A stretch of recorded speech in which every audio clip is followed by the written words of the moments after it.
வணக்கம் நண்பர்களே. இன்றைக்கு ஒரு நபரின் வாழ்வில் நடந்த உண்மை சம்பவத்தை உங்களோடு பகிர்ந்து கொள்ள விரும்புகிறேன். நான் ஏற்கனவே ஒன்றிரண்டு மேடைகளில் இதை பற்றி பேசியிருக்கிறேன்.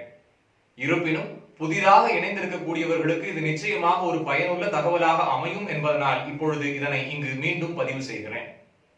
ஒரு மனிதர் வாழ்வில் அதீத விரக்தி அடைந்து தற்கொலை செய்து கொள்ள வேண்டும் என்கின்ற முடிவை எடுக்கிறார்.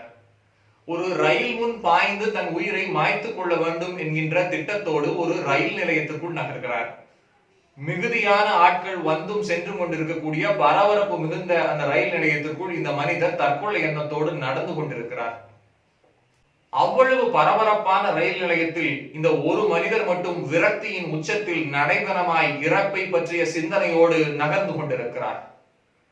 அப்பொழுது அங்கே இருந்த புத்தக கடை ஒன்றில் உயர உருவத்தில் ஒருவரின் அட்டைப்படத்தை எதேச்சியாக இவர் பார்க்கிறார்.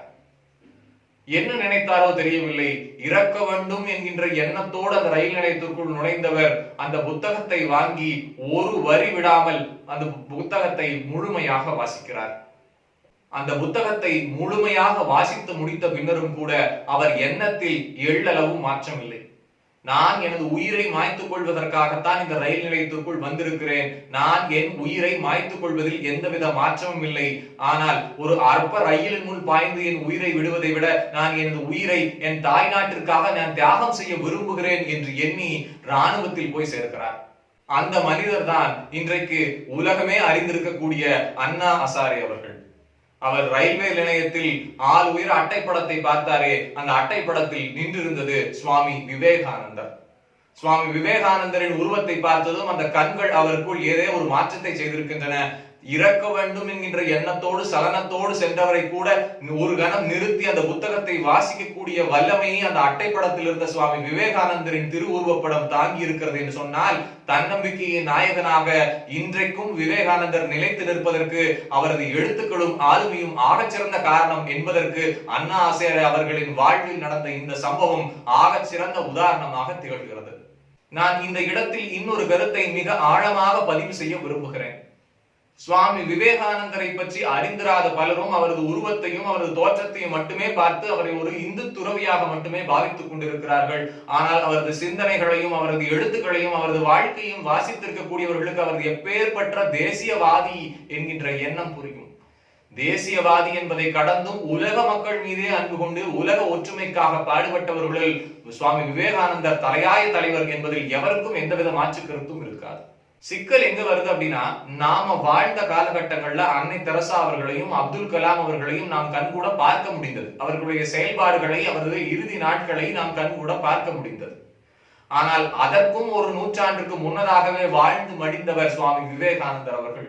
39 ஆண்டுகளுக்குள்ளாக மிகப்பெரிய சாதனைகளை செய்து இன்றைக்கும் உலகம் அவரது பெயரை சொன்னால் எழுந்து நின்று தலைவணங்கக்கூடிய வல்லமையை பெற்றிருக்கிறார் என்றால், அந்த மனிதரது வாழ்வையும் அந்த மனிதரது சிந்தனைகளையும் நாம் எல்லளவேனும் படித்திருப்போமேயானால் அந்த மனிதரை ஒரு மதம் என்கின்ற எல்லைக்குள் அடக்காமல் அவரது கருத்துக்களை இன்னும் அடுத்த தலைமுறைக்கும் நாம் பரப்புவதற்கு ஒரு கருவியாக இருப்போம். இன்னும் தெளிவாக சொல்ல வேண்டும் என்றால், 20-30 ஆண்டுகள் கழித்து அடுத்த தலைமுறைக்கு அப்துல் கலாம் அவர்களை ஒரு இஸ்லாமியராக, இஸ்லாமிய மக்களுக்கு மட்டுமே உரிய ஒரு மனிதராக பாவிப்பது எப்படி ஒரு முரணாக அமையுமோ, அன்னை தெரசா அவர்களை கிறிஸ்துவர்களுக்கு உரிய ஒரு நபராக மட்டுமே நாம் அடையாளப்படுத்தி அவர்களால் மட்டுமே கொண்டாடப்பட வேண்டிய ஒரு தலைவராக நாம் நிறுத்தி வைத்தால் அது எப்படி ஒரு முரணாக அமையுமோ, அத்தகைய முரணைத்தான் நாம் இப்பொழுது எதிர்நோக்கி கொண்டிருக்கிறோம். சுவாமி விவேகானந்தர் அவர்கள் ஒரு இந்து துறவி என்பதிலோ இந்து மதத்தை பற்றி பரவலாக பேசி இருக்கிறார் என்பதிலோ எவருக்கும் மாற்று கருத்தில்லை.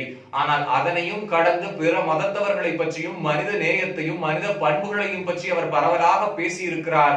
இந்த தேசம் முன்னேற்றம் அடைய வேண்டியதற்காக அவரது பல கருத்துக்களை வழிமொழிந்திருக்கிறார். அவற்றையெல்லாம் நாம் அறிந்து கொள்ளாமல் வெறும் அவரது ஆடையை மட்டுமே, அவரது பெயரை மட்டுமே வைத்துக் கொண்டு அவரை ஒரு இன மக்களுக்கான ஒரு தலைவராக மட்டுமே நாம் பார்க்கக்கூடியது மடமை. பிற மதத்தை சார்ந்த நண்பர்களுக்கு நான் சில தகவல்களை தெரிவிக்க விரும்புகிறேன்.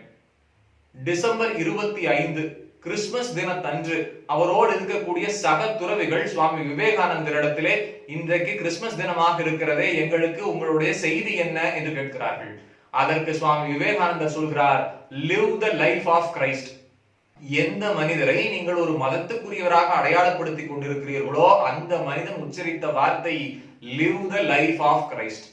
சுவாமி விவேகானந்தர் அவர்களின் சிக்காகோ பயணம் பற்றியும் அவரது சிக்காகோ உரையை பற்றியும் நாம் பரவலாக அறிந்திருக்கிறோம்.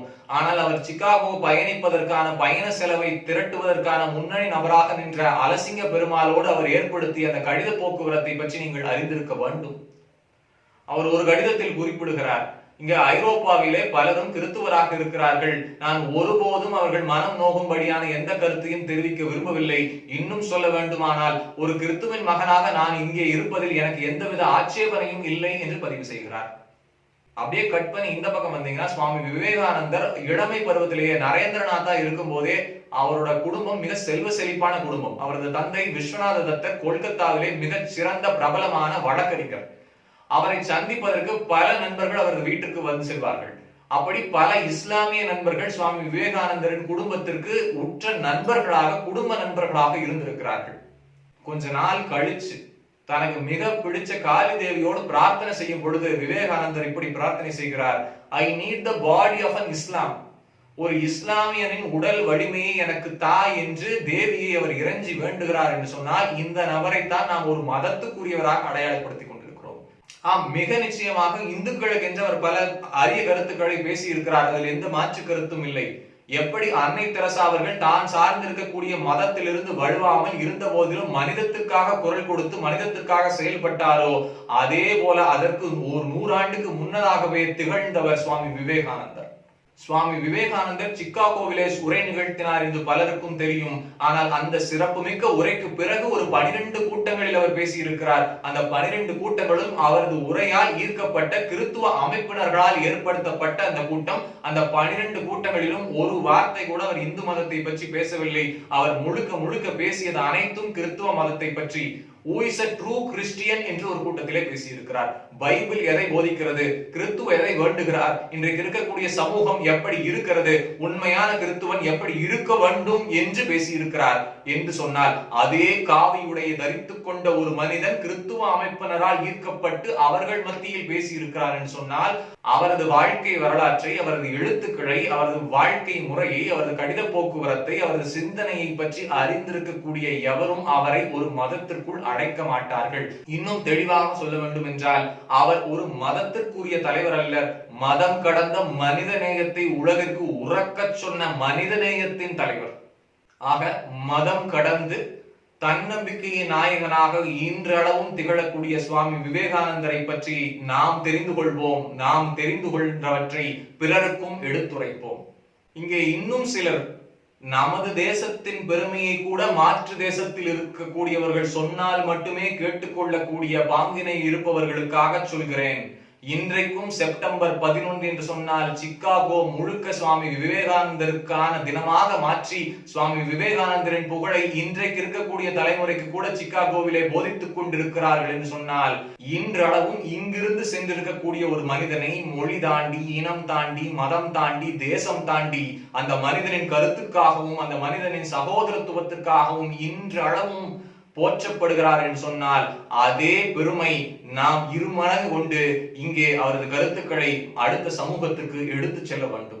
நிறைவாக எப்பொழுதெல்லாம் நீங்கள் தேசிய கொடியை பார்க்கிறீர்களோ நீங்கள் இப்படி புரிந்து கொள்ளலாம். காவி நிறம் சுவாமி விவேகானந்தர், வெள்ளை நிறம் அன்னை தெரசா, பச்சை நிறம் அப்துல் கலாம், நடுவில் இருக்கக்கூடிய அசோக சக்கரம் காந்தியடிகள் அவர்களின் ராட்டை என்று நீங்கள் புரிந்து கொண்டால் தேச ஒருமைப்பாடு என்பது மதத்தை கடந்த ஒன்றாக சகோதரத்துவத்தையும் அன்பையும் இந்த நால்வரும் பிரகடனப்படுத்தி இருக்கிறார்கள் என்பதை நாம் புரிந்து கொள்ள முடியும் என்கின்ற செய்தியை உங்களோடு பகிர்ந்து இந்த வாரத்திற்கான எனது கதையை நிறைவு செய்கிறேன். அடுத்த வாரம் சந்திப்போம். நன்றி, வணக்கம்.